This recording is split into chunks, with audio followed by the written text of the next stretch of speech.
सभी को praise the Lord. मेरी अच्छी आज मैं फिर से एक वचन लेके आपके बीच में आई हूँ जो परमेश्वर ने मुझे दिया है।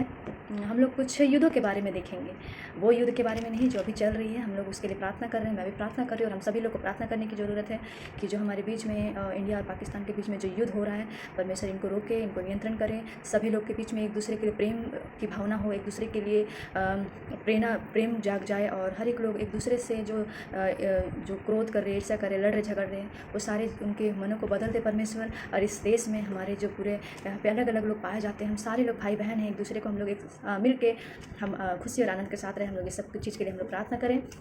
मैं उस युद्ध के बारे में नहीं कहना चाहती हूँ, मैं ये युद्ध के बारे में कहना चाहती हूँ जो अपने लिए युद्ध लड़ते हैं, इस संसार के चीज़ों के लिए युद्ध लड़ते हैं, मतलब इस संसार की अभिलाषाओं को पाने के लिए युद्ध लड़ते हैं, और अपने पढ़ाई में युद्ध लड़ते हैं, अपने नौकरी में युद्ध को लड़ते हैं, किसी चीज़ को पाने के लिए युद्ध लड़ते हैं, या फिर किसी चीज़ के लालच के लिए हम लोग युद्ध लड़ते हैं, या अपने जीवन में किसी चीज़ को संघर्ष करते हैं, उस चीज़ों के लिए हम युद्ध करते हैं।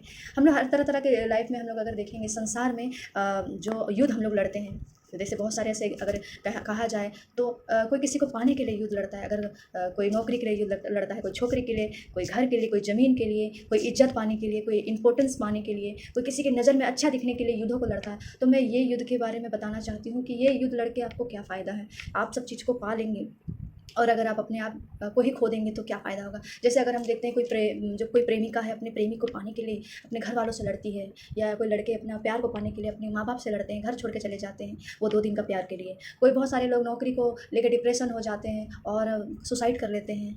वो उसको पा के फिर सोचते हैं कि हमें सब चीज़ मिल गया है। हाँ, और कितने ऐसे लोग हैं जो कि किसी के सामने अपने इमेज बनाने के लिए लड़ते हैं कि मुझे अच्छा दिखना है, किसी के सामने मुझे ऐसा बोलना है, मुझे ऐसा ड्रेसअप करना है, मुझे वो करना है, मुझे वो बोलना है। मतलब दूसरों को इम्प्रेस करने के लिए युद्धों को लड़ते हैं। और बहुत सारे ऐसे लोग हो किसी का ज़मीन को लेके आज अपने अपने सगे भाई, अपने सगे माता पिता, या मतलब जो एक दूसरे के खानदान होते हैं, वो एक दूसरे के ज़मीन के प्रति लड़ाई करते हैं। जो देखिए जो खून के भाई बहन रहते हैं, वो लोग भी आपस में प्रेम खत्म होकर क्या होता है, ज़मीन का लालच आके वो लोग एक दूसरे के लिए लड़ाई को करते हैं। या फिर ऐसे बहुत सारे क्षेत्र हैं कि हम देखेंगे कि वो युद्ध को लड़ते हैं, पर उसमें जब ज़मीन मिल जाता है वो कितने दिन के लिए मिल जाएगा। कोई लड़की को पा लेते हैं, वो कितने दिन के लिए खुश रह पाते हैं। या कोई नौकरी, आप जो नौकरी के लिए तैयारी किए रहते हैं, बहुत स्ट्रगल करते हैं, रूम कमरा बंद करके पूरा पढ़ाई करते हैं, और जब वो नौकरी आप पा लेते हैं तो आप लोग के जीवन में कितने दिन तक शांति रहती है। या किसी को आप बहुत इंप्रेस करने के लिए, अपने आप को अच्छा दिखाने के लिए, अपना कैरेक्टर अच्छा दिखाने के लिए दिखावा का जीवन जीते हैं, कितने दिन तक दिखावा का जीवन जीते हैं। मैं कहना चाहती हूँ, अगर आपके जीवन में अगर देखना चाहते हैं कि सेक्रीफाइस क्या होता है, युद्ध क्या होता है, तो आप उन्हें देखना चाहिए। जब यीशु मसीह इस दुनिया पे नहीं आए थे तो कैसे परमेश्वर मूसा को इस्तेमाल किया था, युद्ध को लड़ा था। जो वहाँ के राजा थे मिस्र को छुड़ाने के लिए, कैसे परमेश्वर ने युद्ध को लड़ा, अपना सेल्फिश के लिए नहीं बल्कि उन्हें बचाने के लिए। वहाँ जो गुलामी में थे वहाँ से निकालने के लिए वो परमेश्वर क्या करता है, वहाँ के मिस्र का जो राजा था उससे युद्ध को लड़ता है। 10 जो है विपत्ति, कई तरह का विपत्ति उस पर डालता है। क्यों? ताकि उनके लोग वहाँ से छुड़ाया जाए, जो गुलामी है उसने वहाँ से निकाले जाए। पर भी लोग वहाँ मन नहीं फिराते, पर भी अपने आप को मन को कठोर कर लेते हैं। कैसे परमेश्वर ने वो क्या बोलते हैं, यूसुफ को गुलामी से निकाला था वहाँ से, परमेश्वर ने कैसे वहाँ प्रधान बनाया, कैसे वहाँ पे परमेश्वर ने उसे अद्भुत कार्य किया। वो भी एक बहुत बड़ा युद्ध लड़ रहा था। क्या युद्ध लड़ रहा था पता है आप लोग को? वो व्यभिचार से बचने के लिए एक युद्ध लड़ा। वो उसके भाइयों ने बहुत सताया, उन्हें बहुत ही नेगलेक्ट किया, बहुत ही सताया गया, तो भी वो हार नहीं माना, वो परमेश्वर बना रहा। उससे बड़ी बात है कि जब एक राजा की वाइफ ने, जब उसे वहाँ के प्रधान की वाइफ ने जब उसे ऑफर दिया कि आके तुम मेरे साथ सो जाओ, तो क्या किया उसने भी एक युद्ध लड़ा, बहुत बड़ा युद्ध लड़ा। उसने ना बोलना सीखा, उसने कहा नहीं, मेरा परमेश्वर मुझे देख रहा है, मैं उसके प्रति ईमानदार रहूँगा। उसने भी एक अच्छा युद्ध को लड़ा।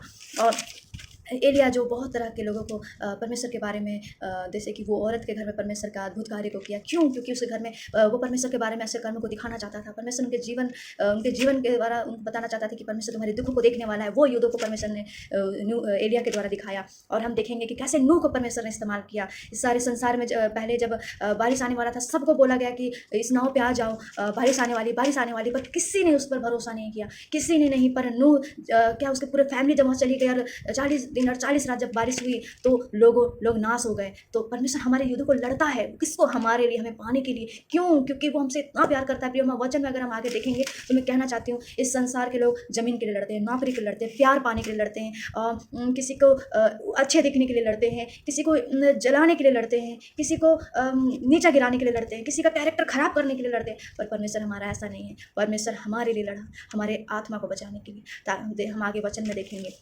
कि कैसे परमेश्वर ने हमारे लिए युद्ध लड़ा और वो क्या युद्ध है।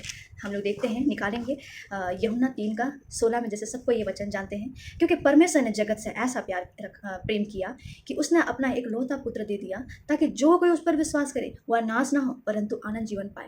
जैसे हम जानते हैं कि हम आज सच्चाई को नहीं जानने के कारण कितने लोग नर्क में चले जाएंगे, कितने लोग अंधकार में पाए जाते हैं, कितने लोग थोड़े से खुशी मजा करने के लिए अपने जीवन को खो बैठते हैं। तो मैं यही कहना चाहती हूँ कि आप लोग जो युद्ध लड़ते हैं वो क्षण भर के लिए। आप नौकरी करते हैं, ये नौकरी यहीं पर रह जाएगी। वो जो घर के लिए लड़ते हैं वो घर यहीं छूट जाएगा। आप इतना बड़ा जमीन मकान के लिए आप युद्ध लड़ते हैं, कोर्ट कचहरी जाते हैं, वो यहीं पे खत्म हो जाएगा। 5 फीट के गड्ढे में आप चले जाओगे और कुछ आपको हासिल नहीं होगा। पर मैं ये कहना चाहती हूँ, अगर परमेश्वर जो आपको अपना बहुमूल्य प्राण दिया है वो जगत पे आया ताकि जो कोई उस पर विश्वास करे वो नाश ना हो बल्कि अनंत जीवन पाए। इसलिए परमेश्वर हमारे लिए युद्धों को लड़ा। कैसे लड़ा? अपने आप को क्रूस पर बलिदान चढ़ाया, अपने सर पे मुकुट का जो मुकुट, ऐसा मुकुट पहना कि कोई आज तक नहीं पहना। आज इतिहास गवाह है कि किसी ने हमारे लिए नहीं किया। कांटों का मुकुट पहनाया गया, हाथों पर कीलें ठोकाई गई, उनका हर एक चीज़ उन्हें मारा गया, थूका गया। अगर हम मत्ती में, मार्कुस में, लूका में अगर हम पढ़ेंगे तो परमेश्वर को कितना अत्याचार किया गया, पर परमेश्वर हमारे लिए वो हार नहीं माना। वो क्या किया? वो हमें पाने के लिए जगत पाया और अपने आप को बलिदान दिया, ताकि जो कोई उस पर, जो कोई मैं और आप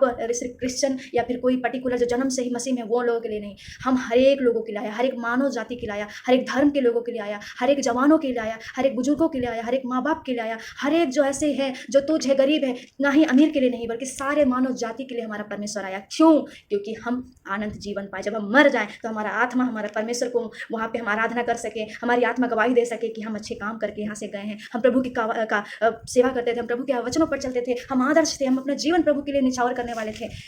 मैं कहना चाहती हूँ ऐसा जीवन आप बिताएं, ऐसा युद्ध को लड़े जैसे परमेश्वर ने अपने लौते पुत्र को इस धरती पर दे दिया, ताकि जो कोई उस पर विश्वास करे वो नाश ना हो बल्कि आनंद जीवन पाए। और वो कठिन है, हमें जरूर मसीह में चलने के लिए कठिन है, पर मैं कहना चाहती हूँ जो परमेश्वर के प्रेमी है, जो परमेश्वर के लिए पागल है, जो परमेश्वर के लिए कुछ भी करने के लिए तैयार है, उनके लिए कुछ काम कठिन नहीं है, कुछ काम असंभव नहीं है। इसलिए मैं कहना चाहती हूँ इस संसार के लिए युद्ध ना लड़े, इस संसार को पाने के लिए युद्ध ना लड़े, थोड़ा सा प्यार पाने के लिए युद्ध ना लड़े, जमीन को पाने के लिए युद्ध ना लड़े, नौकरी पाने के लिए युद्ध ना लड़े, अपने आप को अच्छा साबित करने के लिए युद्ध ना लड़े, परमेश्वर के लिए नजर में अच्छे दिखने के लिए युद्ध को लड़े। कैसे? पाप को मना करे, व्यभिचार को मना करे, लालच को मना करे, झूठ बोलने से मना करे, व्यभिचार हत्या करने से मना करे, किसी को मारने से मना करे, किसी के मन में घमंड आ रहा चाह रहा है तो उसको मना करे। कैसे हो सकता है? जब आप इस वचन को आप अपने हृदय में रख छोड़ेंगे तो परमेश्वर कहता है कि मैंने तेरे वचन को अपने हृदय में रख छोड़ा है कि तेरे विषय में मैं पाप ना करूं, तेरे विरुद्ध में मैं पाप ना करूं। तो मैं यही कहना चाहती हूँ, मानव जाति के लिए परमेश्वर ने अपने प्राण को दिया, आप उस चीज के लिए युद्ध लड़े, अपने अभिलाषा को गाड़े, मारे, अपने आप को परमेश्वर के सामने खड़ा करे। परमेश्वर मुझसे नहीं हो रहा, मुझसे ये नहीं हो पा रहा, मैं इस पाप मुझसे छूट नहीं रहा। पर मैं कहना चाहती हूँ परमेश्वर आपको यूं ऐसा ठीक कर देगा एक दिन कि आप खुद देखते रह जाओगे कि मेरा पास्ट क्या था, अभी फ्यूचर मेरा क्या है। मैं यही कहना चाहती हूँ अगर युद्ध लड़ना ही है तो उस अभिलाषाओं से लड़े, उस विचार की बातों से लड़े, उस टेम्पटेशन की बातों से लड़े, और पाप से लड़े, झूठ बोलने की बातों से लड़े, लालच करने से लड़े। कहना है कि परमेश्वर मुझे ये मेरे पाँव की जूती है, ये मेरे जीवन में कभी अधिकार ना करने पाए, कभी मेरे जीवन में घर ना बनाने पाए। मैं यही कहना चाहती हूँ आप अपने जीवन को ऐसा बनाए कि परमेश्वर आपको ऐसा इस्तेमाल करे। मैं कहना चाहती हूँ कि परमेश्वर आपको एक बहुमूल्य बनाया है, इसलिए आप परमेश्वर के राज्य के लिए इस्तेमाल हो। अपने आप को युद्ध जो लड़ रहे हैं नौकरी पाने के लिए, गलत बातों के लिए, जैसे मैंने और भी बातें जैसे बताया है, उस बातों को छोड़ के आप परमेश्वर के पीछे चले। आपको जीवन का जब आपका जीवन की पुस्तक में नाम देखा जाएगा तो कितना आनंद का दिन होगा, कितना खुशी का दिन होगा, कितने लोग आपको देखेंगे कि परमेश्वर के राज्य के लिए बेटा या बेटी इस्तेमाल हुई है, माँ बाप इस्तेमाल हुए। परमेश्वर हमारे लिए सिर्फ नहीं आया है, सिर्फ हम क्रिश्चियन लोगों के लिए नहीं आया है। मैं भी पहले क्रिश्चियन नहीं थी, मैंने परमेश्वर को जाना चखा, जब उसका प्रेम को जान गई, जब मैं उसका पागल, उसके लिए प्रेमी पागल हो गई, तब मुझे पता चला परमेश्वर मेरे लिए सारी चीज़ों को पूरा कर सकता है। मैं बिना पाप के भी परमेश्वर के साथ चल सकती हूँ। पहले मैं पाप को भी साथ में ढो के चल रही थी, पर जब मैंने परमेश्वर के करीब जाया, मैंने प्यार को समझा, तो मैंने उस पाप को छोड़ दिया और मैं अब परमेश्वर के पीछे चलती हूँ, उसकी प्रेमी हूँ, उसकी पागल हूँ। उसके लिए मैं जो कुछ हो सकता है मैं करने, मैं परमेश्वर मेरे जीवन में जो बुलाहट रखा है मेरे जीवन में, मैं कहती हूँ जो आप चाहते हैं मेरे जीवन में वही हो। तो मैं यही कहना चाहती हूँ, आप जो युद्ध लड़ रहे हैं इस संसार के लिए वो बेकार है, वो नाश हो जाएगा। पर वचन में जैसा कहा है, क्योंकि परमेश्वर ने जगत से ऐसा प्यार किया रखा ताकि जो कोई उस पर विश्वास करे वो नाश ना हो परंतु आनंद जीवन पाए। इसलिए मैं कहना चाहती हूँ इस संसार के युद्ध को त्याग कर एक आत्मिक हथियार बांध ले और शैतान के सारे ताकतों को खंडन करे और उस जो युद्ध है उसको क्या बोलते हैं, वचन के द्वारा मारे, प्रार्थना के द्वारा मारे और संगति के द्वारा मारे। तब परमेश्वर आपको विजय दिलाएगा, आपको खड़ा करेगा। जैसे परमेश्वर ने एलिया को खड़ा किया, मूसा को खड़ा किया, यूसुफ को खड़ा किया, दानियल को खड़ा किया। बहुत सारे ऐसे हमारे जो क्या बोलते हैं स्पिरिचुअल जो हीरोज़ है वो उसके जैसा हमें इस्तेमाल करेगा। बहुत सारी लड़की लोग जैसे कि मरियम पाई गई, मगदलिनी पाई गई, रूथ पाई गई और बहुत सारे ऐसे हैं जो प्रभु के लिए एक योद्धा का कारण बनी गई। मैं कहना चाहती हूँ आप प्रभावशाली बन सकते हैं परमेश्वर के वचन के लिए। आप मुझसे बढ़ते जाए परमेश्वर आपको इस्तेमाल करेगा। इस छोटे से वचन के द्वारा आप सभी को प्रभु यीशु मसीह के नाम से जय मसीह, प्रेज द लॉर्ड। और इस वचन को सुन के आपको आशीष मिले।